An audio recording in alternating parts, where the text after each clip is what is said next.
Coffee and contemplation, my favorite combination. As I watch the steam rise from this cup, I'm reminded how invisible forces shape our world.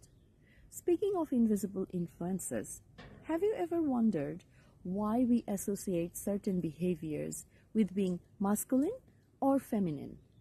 By age 4, most children have already internalized hundreds of unwritten rules about gender. While I have this coffee with you, let's chat about how this happens. After years of studying gender socialization, I have found it's one of the most powerful yet invisible forces shaping our lives. Gender socialization is the process through which we learn and internalize the expected attitudes, behaviors, and roles associated with our gender. It's not a single conversation or lesson. It's thousands of subtle messages delivered every day from birth onwards. And understanding this process helps us to see how deeply the expectations makes our choices and opportunities. So have you ever wondered who teaches us these gender roles? First, our families. From different toys and activities to different emotional responses to our behavior.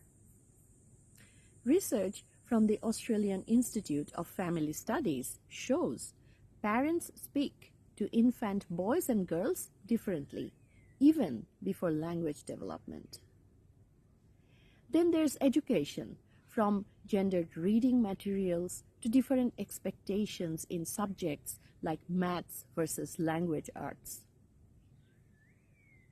Media bombards us with gendered imagery and storylines, and our peer groups powerfully enforce these norms through approval or rejection. What makes gender socialization so effective that what educators call the hidden curriculum, the unspoken, often unconscious lessons that accompany the explicit ones.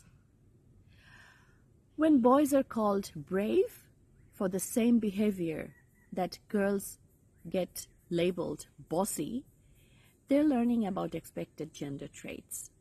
When adults rush to comfort girls but tell boys to toughen up after a fall, they're teaching emotional expression norms. These socialized roles have real-world impacts. Career aspirations narrow along gender lines, starting in primary school.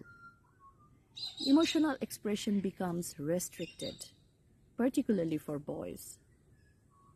Risk-taking behaviors diverge. Body image concerns develop differently.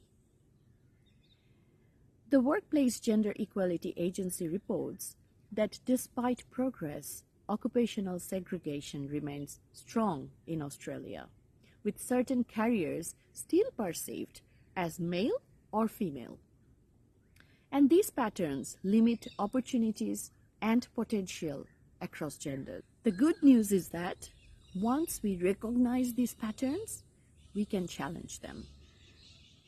Conscious parenting approaches that expose children to diverse role models and activities make a difference. Media literacy helps everyone identify and question stereotypical portrayals. Speaking up when we notice double standards disrupts the pattern.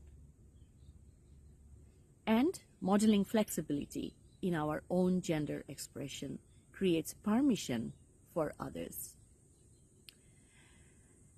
Research shows that even small interventions in early childhood can significantly expand children's sense of possibility. So tell me, what gender expectation do you wish you hadn't been taught growing up? Share in the comments. I'm genuinely curious about your experiences. If this sparked some thoughts, give it a like and share with someone who might find it valuable.